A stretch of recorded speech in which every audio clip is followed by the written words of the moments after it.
Good afternoon. Let's continue with the last part of Module 4. We haven't studied the instrumentation amplifier. So let's discuss about the instrumentation amplifier today. The questions asked in the university exams will be something like this. Explain an instrumentation amplifier using a transducer bridge with relevant equations. Or what is an instrumentation amplifier? What are its applications? With a neat circuit diagram, explain an instrumentation amplifier using a transducer bridge. Or you can also have a problem which will be solved using the required equations. So what is this instrumentation amplifier? This instrumentation amplifier is a very useful form of operational amplifier which gives us some of the desired characteristics which are needed when we work with physical signals actually.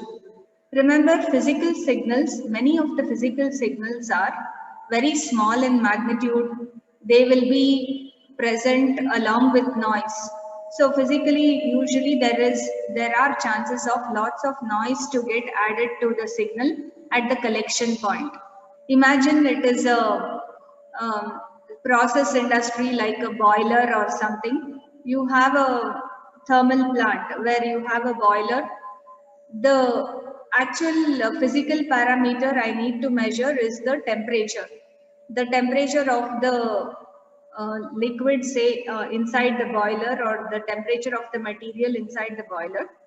And when I measure that using a sensor, say I'll use uh, any thermo sensitive device, okay? I'll use a thermistor or a sensistor. I'm just taking an example where it is used. So in that process plant where we have a boiler, I'm trying to measure the temperature of the liquid inside the boiler using this thermistor or sensistor, and it is placed in a boiler. There is lots of noise present there. Where you have a thermal power plant, especially where there are boilers and other things, there will be lots of noise present. I want the value measured by my sensor, by this thermistor, to reach, to be carried from, I can't have my processing chip and control unit at the boiler. I'll have it in a control room somewhere in a centralized office, right?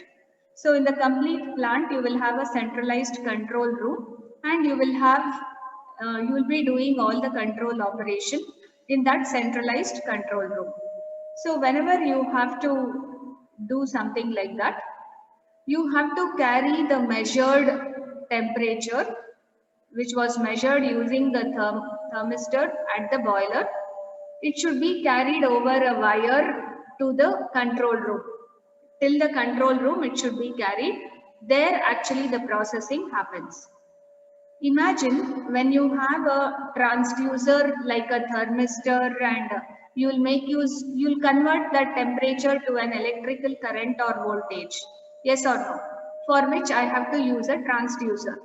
I'll use a transducer to convert the measured temperature into an electrical voltage, and then the value would be very, very small. The value of the voltage which is generated by the transducer will be very small, and since I'm trying to measure changes in temperature, say for example, if the temperature goes below 50 degrees, I have to switch on the heater. So I have to add the heating process or switch on the heating process for the boiler. I need the temperature to be maintained at some specific value. And if the temperature goes above, say 55 degrees or something, I have to turn on the coolant. The coolant liquid should flow around the boiler and cool it. So the temperature should be maintained between 50 to 55 or something like that. In such a case, it is easy for me to use a sensor or thermistor, a thermally sensitive device at the process plant or at the boiler to measure the temperature, and the measured value will be converted to an electrical voltage or current using a transducer, and that voltage or current will be carried to a centralized control room in the plant, and there you will take a decision. You will write a program or algorithm where you will check the threshold levels. Is it less than 50? Then turn on the heater. Is it more than 55? Then turn off the heater and switch on the coolant. Something like that. So you have to take an action. Okay. So if you have to do such things, there you make use of an instrumentation amplifier to amplify the voltage levels of the transducer. There is a transducer converting the measured sensed parameter like temperature to a voltage which is very small in magnitude. That voltage should be amplified to a very large value, and we need some more characteristics in that amplifier. It should be a high gain amplifier. Some very important characteristics which are needed by that amplifier. One is high gain. Okay, you need a high gain because very low voltage will be generated by the transducer. So you have the sensed temperature, you have a transducer. This will convert it to a voltage, and this voltage is very, very small. So if we want this voltage to be carried over a wire over a significant distance, I have to first amplify that voltage. So I need a very high gain amplifier. So that's one of the requirements. The amplifier should have a very high input resistance. The input resistance of the amplifier should be very high so that it will, first of all, the signal voltage is very small. Remember, I have a very small voltage here. This is the equivalent voltage of the temperature measured. This voltage is already very small, and if I don't connect this to a very high input resistance circuit, the amplifier used should have very high input resistance. Only then there won't be any loss of signal. All the voltage which is present at the output of the transducer will be passed on as input to the amplifier. If I have a circuit which has less input resistance, remember there will be loading effect. Yes or no? There is the loading effect which happens whenever the input resistance of the next stage is small. So a low resistance will be in parallel with the output impedance of the previous stage, and it will tend to reduce the voltage.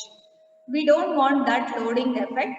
So you need high input resistance in the amplifier, so that if I have something close to infinite input resistance, whatever converted voltage of temperature, volt equivalent of temperature, whatever I had, all that will pass on to the amplifier, which already has a high gain.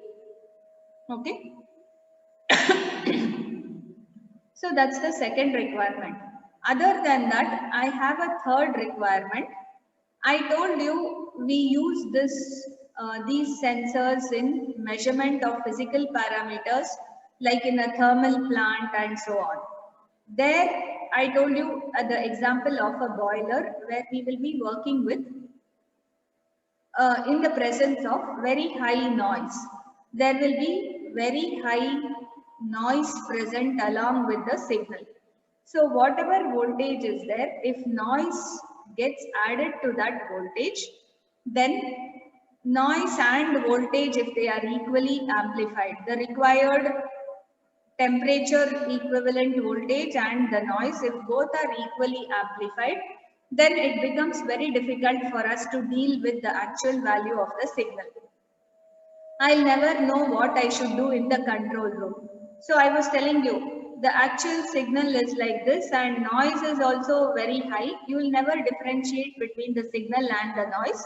There are chances that noise will increase or noise will give you the impression that the temperature has increased above 55 and unknowingly you may turn on the coolant. Whereas the actual signal level is here. The signal level is here, but because of noise, you may feel that the temperature has gone above 55 and you turn on the coolant, which is a wrong decision. So there are chances of the controller taking wrong decisions in the presence of noise. So I should have an amplifier circuit which will reject the common mode noise signals effectively. Can you tell me which parameter in an op-amp is a measure of common mode noise rejection?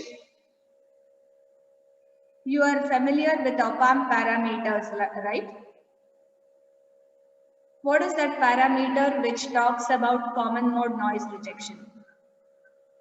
Anybody?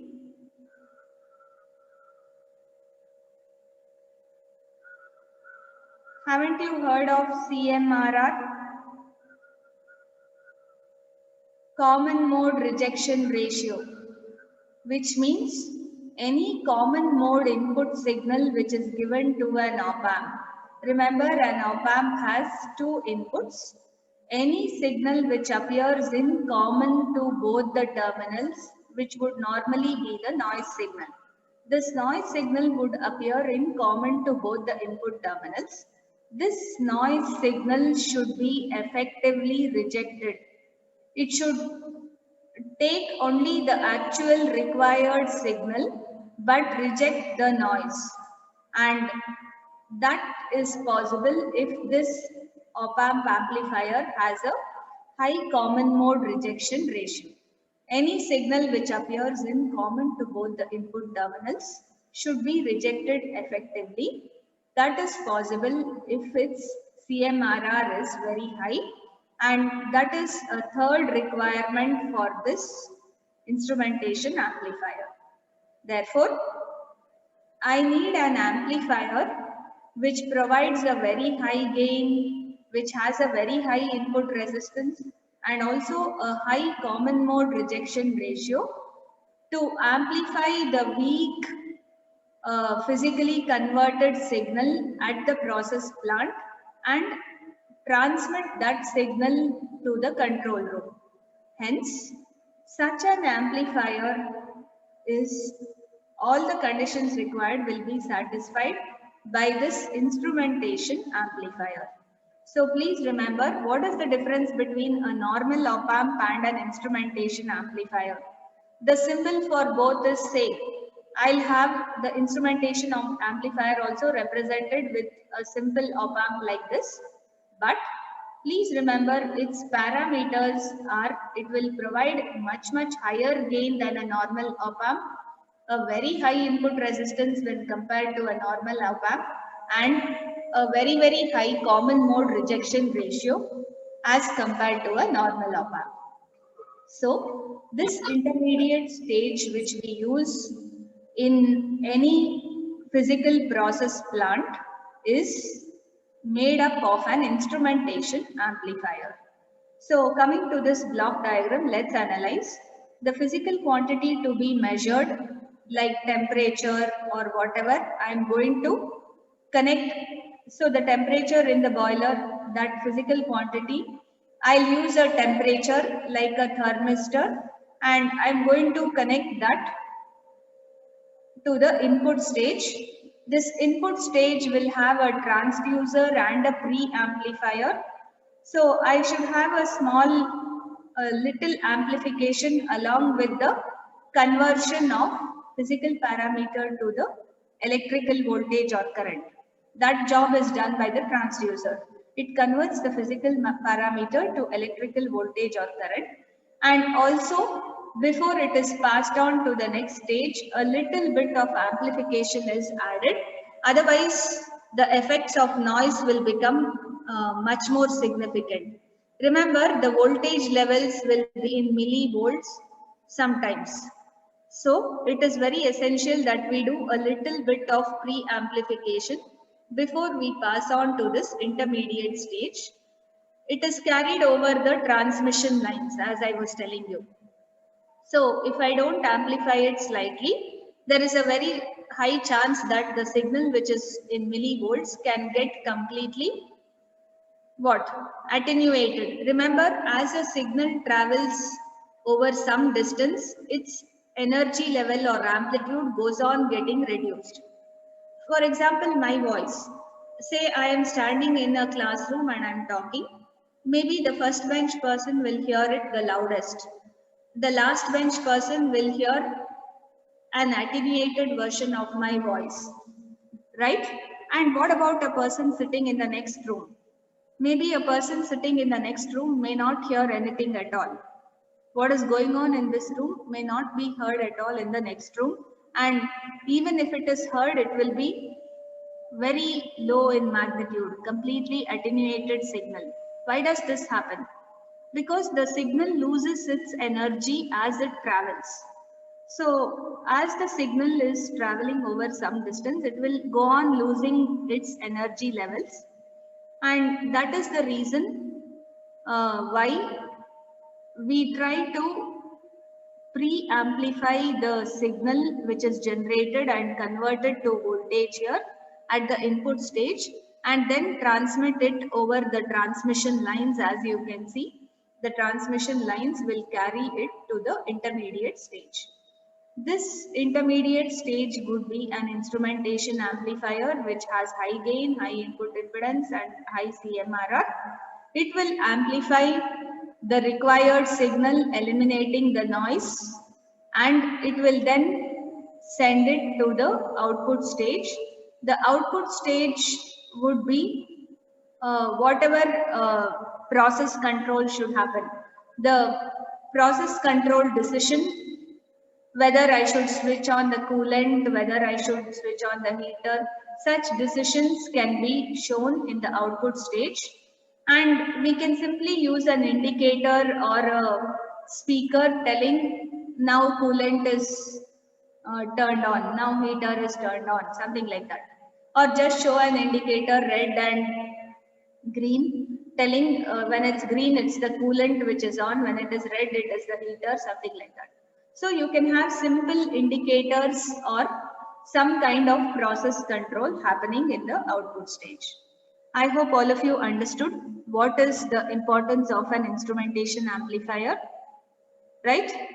So instrumentation amplifier will be the intermediate stage of a complete amplifier circuit present in a industrial process plant or something. So first stage is a transducer, converts the output of a physical parameter into an electrical parameter. For example, a strain gauge, when it is subjected to pressure, pressure is a physical parameter. It will undergo a change in its resistance. That is an electrical parameter. A strain gauge will have a change in resistance whenever there is pressure applied. Similarly, a thermistor will see a change in resistance whenever the temperature changes. All these are transducers. Okay.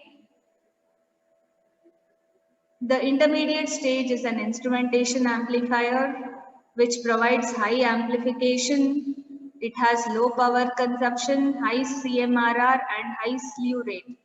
I was explaining to you what is slew rate when we talked about the positive feedback in Schmitt trigger. Can anybody remember what is slew rate of an op-amp? Please speak up.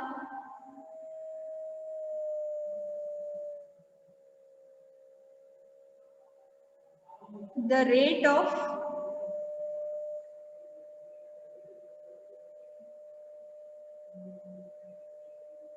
of change of output voltage with respect to time. I was telling you, say if the input changes suddenly like this, the output would be changing slowly. It won't be a sudden change. This slow change is because of the various amplifiers, transistors and other things. The transistors may not be able to respond very fast to sudden changes in input. They will be responding slowly like this.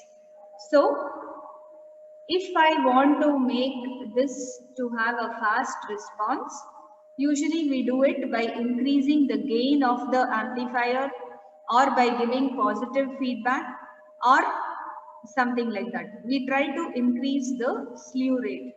So the slew rate, the rate of change of output should be very high when compared to the time taken.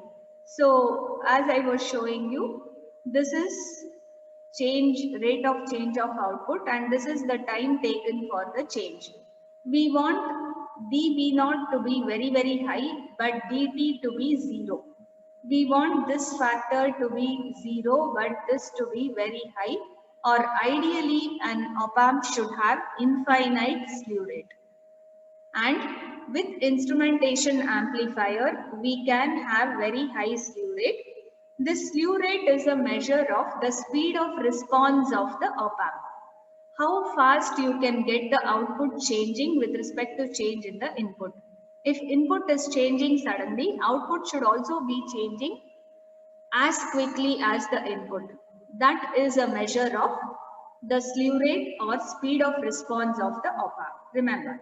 And this instrumentation amplifier will also give a high CMRR and high slew rate along with high input resistance. All these are essential parameters for an instrumentation amplifier. The output stage, as I told you, can be devices like meters, oscilloscopes, LEDs, or they can even be switches or relay circuits where you will connect the coolant if the temperature is high. You will connect the heater if the temperature through relays.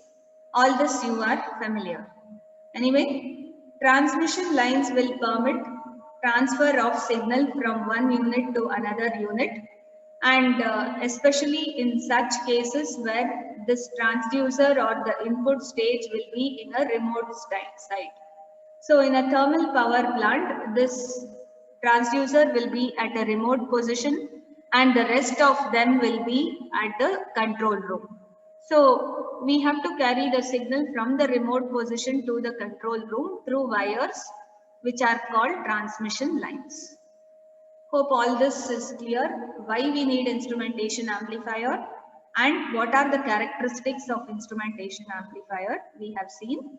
Now let's see the circuit diagram of an instrumentation amplifier along with the input transducer and the output indicator.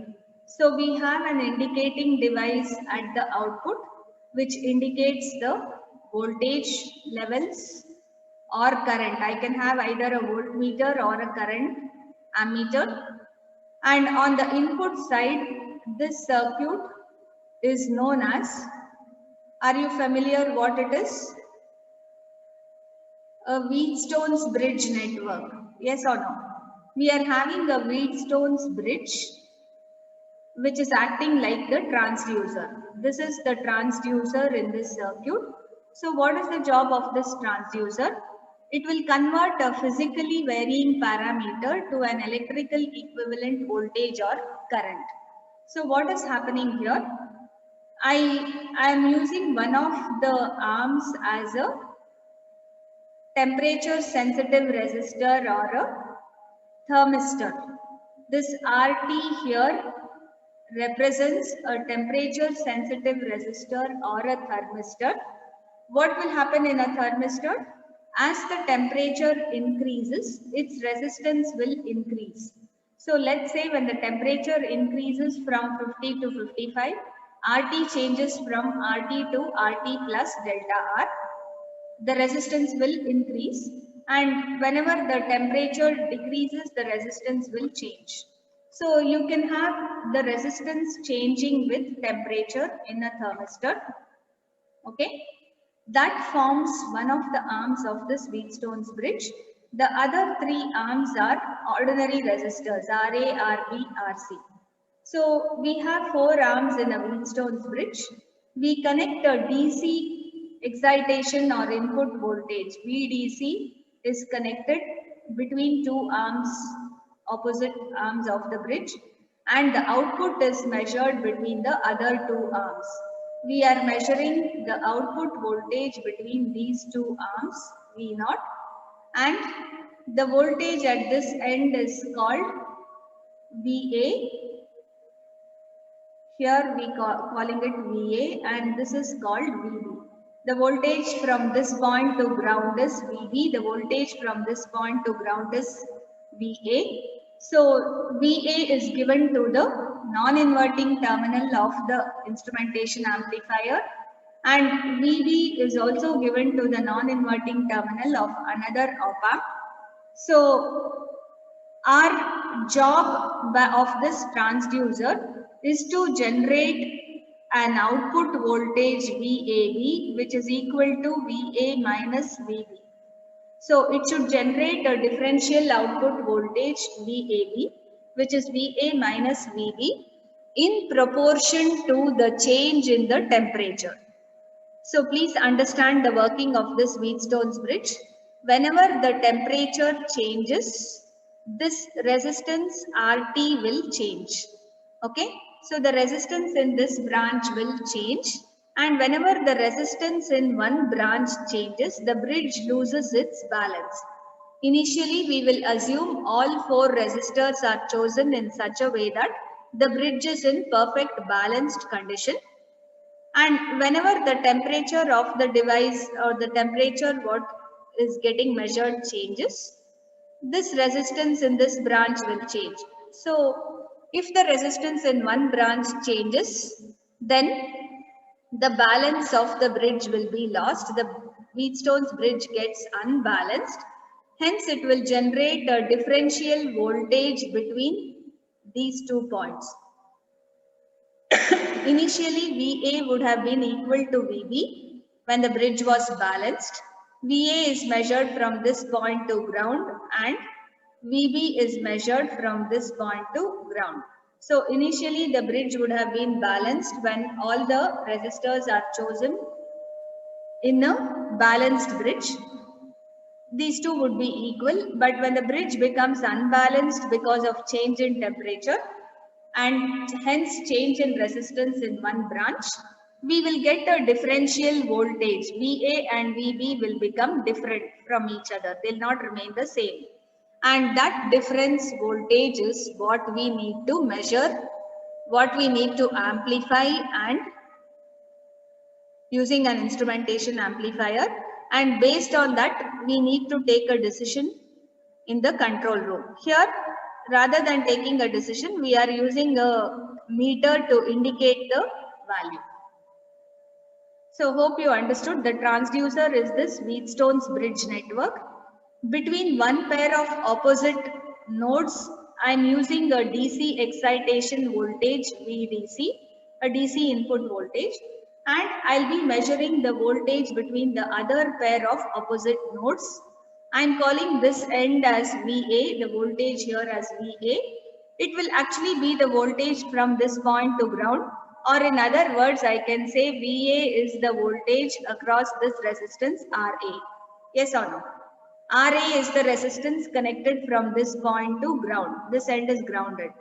Similarly, if VB is the voltage from this point to ground, it will be effectively the voltage across the resistance RB. Okay. So VA and VB are the voltages at the opposite nodes. They are opposite to where we are giving the DC voltage VDC. Excitation voltage we call it as. So we'll be generating the differential input voltage VA minus VB. The next stage is important here. What you can see is the what? This stage from here.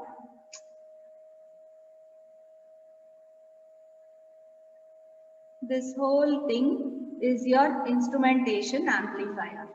The instrumentation amplifier which we were talking of is always made using 3 op-amps. So the two op-amps which are used in the initial part are connected as voltage followers. Actually, rather than voltage followers, I can have non-inverting amplifiers also. A1 and A2 can either be non-inverting amplifiers or voltage followers. Here we have in the textbook, he has shown A1 and A2, the initial stage op-amps being connected as voltage followers. As you can see, in a voltage follower, the feedback resistance will be 0 and the input resistance R1. I would have a resistance that is infinity. So what happens in a voltage follower? The output voltage will follow the input voltage given here. If I give VA here, I'll get the same voltage VA here also. See, VA is connected directly to this input non-inverting terminal. You will get the same voltage at the output here, A1. Similarly, A2 is also a voltage follower. You see, we are giving the voltage VB as input to the non-inverting terminal of A2. Therefore, the output here would also be VB. At this point, the upper voltage follower output is VA, the lower voltage follower output is VB. So the difference from here to here is VAB, which is VA minus VB. Observe the difference between these two voltages, the potential difference is VA minus VB, also denoted as VAB. Okay, and after this, the second stage of the instrumentation amplifier is a difference amplifier. Do you remember this difference amplifier which we have considered in our studies? In this module only we spoke about summing and difference amplifiers. This second stage is a difference amplifier which uses equal resistors on the input side. R1, R2 is equal to R1. You can see here these two resistors are equal. Similarly, this feedback resistor is equal to this resistor. R3 is equal to RF. Hence, this second stage in an instrumentation amplifier is a difference amplifier which will amplify the difference between the two input signals. So whatever difference between the two input signals was there, that value is amplified by this differential amplifier circuit, and based on the output voltage, we will be indicating it on a voltmeter. You have a indicator or voltmeter connected here. Based on the voltage level which is present at the output, you will show an indicator on the voltmeter. Okay, and as I told you, remember this arm which is the thermistor will have a resistance RT plus or minus delta R, where RT is the resistance of this thermistor in equilibrium, or when the temperature doesn't change. When the temperature is at room temperature or something, or at zero, whatever is the value of the resistance, that I am calling as RT plus or minus delta. It is RT. When the temperature changes, the change in resistance will be plus or minus delta R. So if the resistance change is positive, it will be RT plus delta R. If it is negative, RT minus delta R. Remember that. So I can use AC excitation instead of DC excitation in this bridge circuit also. Okay. So this is about the instrumentation amplifier. Now let us consider this Wheatstone's bridge to be in balanced condition. What would be the voltage values VA and VB? Remember, the output voltage of this Wheatstone's bridge is VAB, which means it is VA minus VB. The voltage here minus voltage here, that is the output VAB. Please remember that VAB is VA minus VB. And what would be the value of VA in this circuit? VA is the voltage drop across this resistance RA. What can I use? See, I have the DC excitation voltage VDC, and from this point I have the thermistor RT plus or minus delta R, and from this point I have the resistance RA. I am measuring the voltage VA here. This is grounded. See, I've just redrawn this right side part of the circuit. RT plus or minus delta R in series with RA. RA one end is grounded. So can you tell me what will be the voltage VA? Voltage divider rule. RA into VDC divided by RA plus RT plus or minus delta R. See, the resistance of this branch across a resistor across which we are measuring VA into the supply voltage divided by the sum of resistors. That would give you the value of VA. Similarly, can you tell me what would be the value of VB? VB is the voltage from this point to ground. It's the voltage across the resistor RB. Which network should I consider? Another voltage divider I have VDC, and from here to here you have what? RC, and from here to here you have RB. We are interested in measuring the voltage across RB, that is VB. So what is the voltage drop across RB? RB into total voltage VDC divided by RC plus RB. Yes, RC plus RB. This is VA, this is VB. And if the bridge is balanced, remember the resistance of this thermistor would be just RT. This plus or minus delta R would be 0. There won't be any change in resistance. We would have the resistance of this thermistor to be simply equal to RT when the bridge is in balance condition. And what should happen to the differential voltage in a Wheatstone's bridge when the bridge is balanced? The output voltage of the bridge should be 0. You have studied Wheatstone's bridge. The output voltage of a Wheatstone's bridge should be 0 when the bridge is in balance condition. So VA should be equal to VB. That's what we are considering. When the bridge is balanced, VA is equal to VB. So VB is this, RB into VDC by RB plus RC, and VA is this, RA into VDC by RA plus RT. Remember, this plus or minus delta R is 0 when normal condition or bridge is balanced. Remember that. We would have considered the thermistor to have just resistance RT. If I try to simplify this, I'll get the resistance ratios RC by RB. So you simply divide the numerator and denominator with RB on this side and with RA on this side. Then you will get this. Okay, try dividing numerator and denominator with RB here and numerator and denominator with RA. You will be able to show this condition. Anyway, we are familiar with this condition. Under balance, the resistance ratio in the arms of the Wheatstone's bridge should be equal. That means RC by RB should be equal to RT by RA. Remember, this is, so this was our Wheatstone's bridge. The ratio of resistances in the left arm, RC by RB, should be equal to the ratio of resistance in the right arm, RT by RA, under perfect balance condition of the bridge.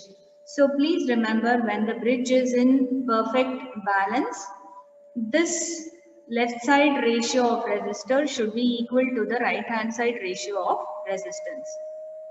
And generally we select all the resistances to be equal and their values to be equal to RT. So usually what we do, generally we select RA equal to RB equal to RC. Everything should be equal to the resistance of the thermistor under normal temperature. So RT represents whatever is the resistance of the thermistor under normal temperature. Say at room temperature, if the resistance of the thermistor is 100 kilo ohm, then all the other three resistors will also be chosen as 100 kilo ohms. Rather than trying to satisfy this equation, if I take all four resistors to be equal, it will be much more simpler. So under perfect balance, VA and VB will be the same and output of the bridge will be 0. And if I have a change in one of the resistors, say RT, then the bridge gets imbalanced. So now let's say here, whenever the physical quantity to be measured changes. So whenever the quantity which you are going to measure changes, the resistance of the transducer, in our case we said thermistor, will also change, causing the bridge to imbalance. It will cause the bridge to imbalance. Therefore, VA will not be equal to VB. And let me write that voltage now. What will happen when VA and VB are different? VA will include plus or minus delta R. So I can include this plus or minus delta R here. Okay. RA into VDC by RA plus RT I had. With RT, I will add this plus or minus delta R because now the physical parameter to be measured has changed and the resistance of the thermistor has changed. Okay. So you include RT plus or minus delta R here. You can either write plus delta R or minus delta R. You imagine the resistance increases, then you just write plus delta R, or you can simply write plus or minus also. And VB remains the same because I don't have any temperature sensitive resistor in the left side.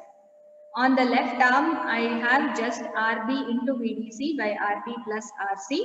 So since there is no temperature sensitive element here, the left side voltage remains the same. This is RC, this is RB. So this voltage VB, this is grounded. It remains as RB by RB plus RC into VDC. I have VDC here, right? This doesn't change. Whereas the resistance here changes to RT plus or minus delta R, depending on whether the temperature increases or decreases. This remains at RA. So the voltage VA will be different. It will be RA into VDC divided by RA plus RT plus or minus delta R. Okay, now let me consider what is the differential input voltage given at the input terminals of the instrumentation amplifier, or what is the differential output voltage of the transducer Wheatstone's bridge. So what would be the output voltage of the Wheatstone's bridge? We'll call it as VAB. It is VA minus VB. We have already defined what is VA in terms of inclusion of delta R. Remember here the physical parameter is changing. So delta R should be included.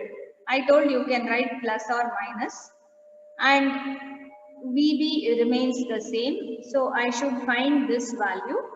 Now let's simplify this equation for VAB by considering RA, RB, RC, all the three to be equal to RT. Let all the four resistances be equal to a value R. So I am considering RA, RB, RC and RT all are equal to a constant value R. Then what will happen to this equation? Substitute R everywhere. This equation becomes R into VDC divided by 2R plus or minus delta R minus R into VDC by 2R. So what will be the common factor I can take? I can simplify this, okay? If you simplify this by taking the LCM, in the denominator I am going to have 2R into 2R plus or minus delta R, and in the numerator I will have, you can simplify this and see, it will be 2R square VDC can usually get cancelled, minus 2R square VDC and minus or plus delta R into VDC. Okay, that's the numerator. The denominator will be 2R into 2R plus or minus delta R. So here this term and this term cancels. What is left is minus or plus delta R into VDC. Okay, and in the this one I have delta R into R, right? This, when I multiply these two terms, R into 2R will be 2R square, delta R into R, this R and R cancels out, this R and this R cancels out. So what will be left is just delta R into VDC, and in the denominator 2 into 2R plus or minus delta R. Hope all of you got this. We are just simplifying this expression, and next what is remaining we are writing. Again I told you, you write it as minus or plus, and here it is plus or minus delta R.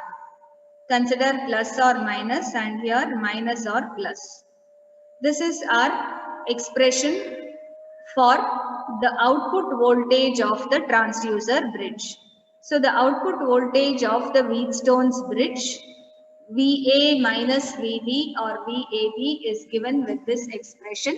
And remember, when will I get this expression? When I consider all the three resistors RA, RB, RC to be equal to the standard resistance of the transducer RT, when the parameter is not changing. So now we can simplify it one more step further. Usually, in many cases, this value of delta R, the change in resistance will be very small when compared to R. So delta R is usually much less than R. Okay, say for example, R is 100K, delta R may be 75 ohms or something like that. So I can neglect this 75 ohms in comparison with 100K. So very often this delta R is very small. So where can I neglect it? I can neglect it whenever it is added or subtracted from a large value, that is in the denominator. You see, this delta R is either added or subtracted to 2R. So what I can do, I can consider this 2R plus or minus delta R can be approximated to just 2R itself by neglecting this delta R because it is small. So when you do that, the denominator will simply retain the factor 2R instead of 2R plus or minus delta R. But in the numerator, I can't neglect it. Remember, in the numerator, it is not added or subtracted to a large value. So even if it is small, it will give us a smaller result. So in the numerator, you should retain it as it is. You will get the expression for output voltage to be what? This term VAB becomes, VAB will then become how much? It will be delta R into VDC divided by 2 into 2R, right? This is 2 into 2R. This term is going to 0. So this becomes 4R. The input voltage will be delta R into VDC divided by 4R. And the gain of this instrumentation amplifier circuit, this circuit what you have seen, remember the difference amplifier, So whatever VA you have here, the same VA comes here, the same VB comes at the output of both the voltage followers. Therefore, this difference voltage VAB is given to the difference amplifier. What would be the gain? I have considered these two resistors to be equal, R1, these two resistors to be RF. So what is the gain of the difference amplifier? It would be RF by R1. RF by R1 would be the gain of difference amplifier. Therefore, the input to the difference amplifier is VAB. The gain of the difference amplifier is RF by R1. Therefore, the output V0 will be RF by R1 into VAB.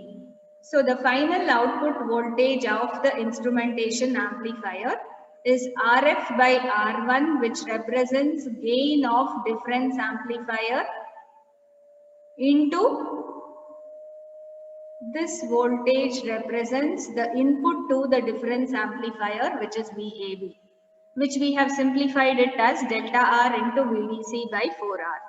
So this will be the final output in a instrumentation amplifier circuit. If you use an indicator like a voltmeter or something, you will be able to observe this voltage. Okay. So as I was telling you, we have reduced to this expression. The same thing is explained here. Any doubts with this? You can neglect this delta R in the denominator only in such cases where this delta R is very small when compared to R. There are few examples where delta R will be significantly large. It won't be very small. 75 ohms is negligible when compared to 100K, but not 75 kilo ohms. If delta R is 25 kilo ohms or 75 kilo ohms, I can't neglect it in comparison with 100. So please remember this exact expression for output. So the exact expression for the output voltage will be delta R into VDC by 2 into 2R plus delta R, which represents the differential voltage VAB, into the gain of the difference amplifier, which is RF by R1. See, the signs we haven't considered. It can be minus or plus here, plus or minus here. So if this is negative, the denominator will be positive. If this is positive, the denominator will be negative. And just check where you are giving VA and where you are giving VB in the circuit. Then I'll see whether it should be a positive gain. See, VA is given to the inverting terminal. This is VA, it is coming to the inverting terminal. VB is coming to the non-inverting terminal. So if I consider VAB as VA minus VB, this will be a negative voltage. So I have to consider the gain of this difference amplifier as minus RF by R1. If I consider VB minus VA, then you consider plus RF by R1. If you consider VA minus VB, then you consider minus RF by R1. Okay? So don't worry too much about the signs. You will know how to consider as and when you are given. This is how you will analyze an instrumentation amplifier to get the final output expression. So this is the exact expression for the output. Okay? And the approximate expression is when I neglect this delta R as compared to 2R in the denominator, I'll get the expression for V0 as RF by R1 delta R by 4R into VDC. This is the approximate expression. Under which condition? When delta R is much less than R. Remember this. Okay, any doubts with the instrumentation amplifier? I think very quickly we look at this problem, so I need not repeat. We have another 3 minutes left. So let's quickly try to solve this problem in this instrumentation amplifier so that we'll start off with module 5 in the next class. So in the previous given figure, that was figure 6.12, R1 is 1K, RF is 4.7K. I think this R1 and RF are in the difference amplifier circuit. I hope all of you remember the difference amplifier circuit R1 and RF. RA, RB, RC are equal to 100K. The DC excitation voltage is plus 5 volt. Op-amp power supplies are plus or minus 15. Transducer is a thermistor with RT value 100K at a reference temperature of 25 degrees. They normally consider this 25 degrees centigrade as the room temperature. So at room temperature, I am going to have the reference value of the thermistor resistance, which is 100K. And if you notice, RA, RB, RC are also chosen as equal to RT, 100K. The temperature coefficient of resistance is minus 1 kilo ohm per degree centigrade, which means if the temperature increases by 1 degree centigrade, the resistance RT will decrease by 1 kilo ohm. RT becomes RT minus delta R when temperature increases. So it has a negative temperature coefficient for resistance. As temperature increases, the resistance of the device decreases. That's why it is minus 1K. If I have positive coefficient here plus 1K, then with increase in temperature, the resistance would increase. That normally happens in a sensistor. Another form of thermistor we have known as sensistor. There resistance increases with temperature. Here the resistance decreases. Okay. Determine the output voltage at 0 degrees and at 100 degrees centigrade. How would you do this? So quickly, let's try to find the value of delta R first. At 25 degrees, we know all the 4 resistors RA, RB, RC, RT are equal to 100K. So the bridge is in perfect balance condition with VA equal to VB. So the output voltage of the bridge would be 0. But at 0 degrees, the change in resistance of the thermistor will be there. At 25 degrees, at room temperature, the bridge is balanced. At 0 and at 100, the bridge will be imbalanced. So I have to find what is the value of delta R. So first, to find the change in resistance, I can consider this equation. The change in resistance is minus 1K per degree centigrade. And what is the total change in temperature? The temperature is changing from 25 to 0. So if temperature changes from 25 to 0, the total change in resistance would be minus 1K into the difference between these two. Since the resistance here should be a positive value, this will be 25 minus 0 into minus 1K, or 0 minus 25 into minus 1K, which will give you 25K. The change in resistance which will happen for the thermistor when the temperature changes from 25 to 0 will be 0 minus 25 into minus 1K, which will be 25K. Okay. Now we know the expression for output voltage, RF by R1 into delta R by 4R into VDC. So consider substituting all the values. When you substitute all the values, what would you get? We had RF as 4.7K, delta R is 25K in this case, R1 is 1K which is given, and 4 times R is 400K. R value is 100K. So 400K, and the value of DC excitation voltage is 5 volts. So I am getting V0 as 1.47 volts. Ideally speaking, you can ask me the doubt that why are you considering the approximate expression here? I could have used the exact expression because this 25K is not very small. So 25K is not very small when compared to 100K. It is 1/4.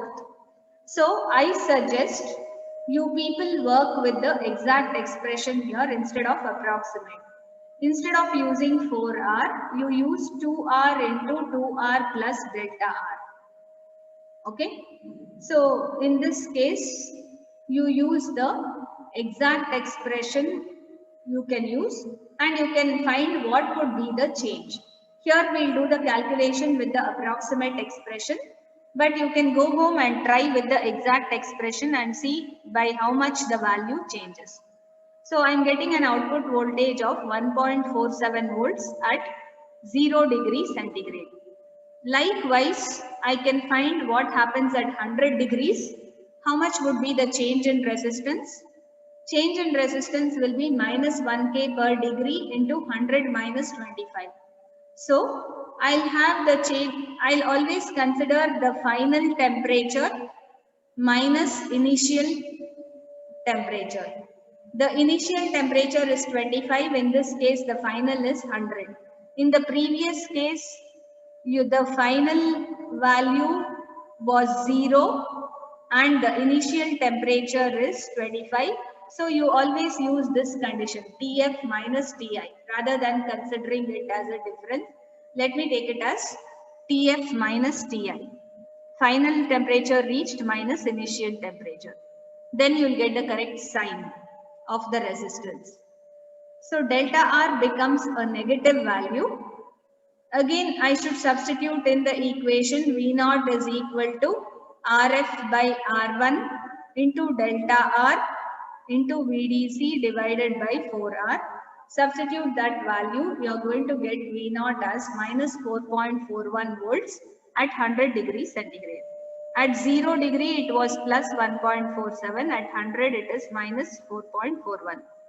Okay. Again, if you use the exact expression, you check what happens.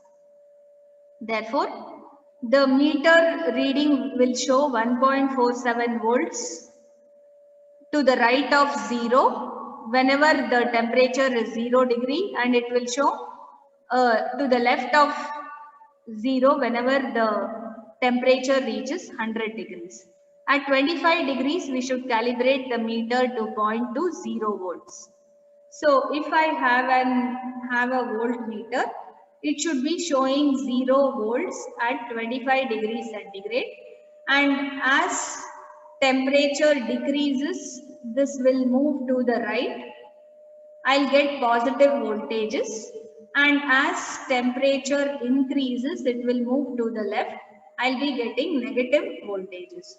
So at 100 degrees, I'm going to get minus 4.47. At 0 degrees, I'm going to get how much? 1.4 or something here. This is the indicator in the meter. Okay, this completes our instrumentation amplifier. All of you can drop in your USNs and leave the class. We'll continue with module 5 in the next class from tomorrow.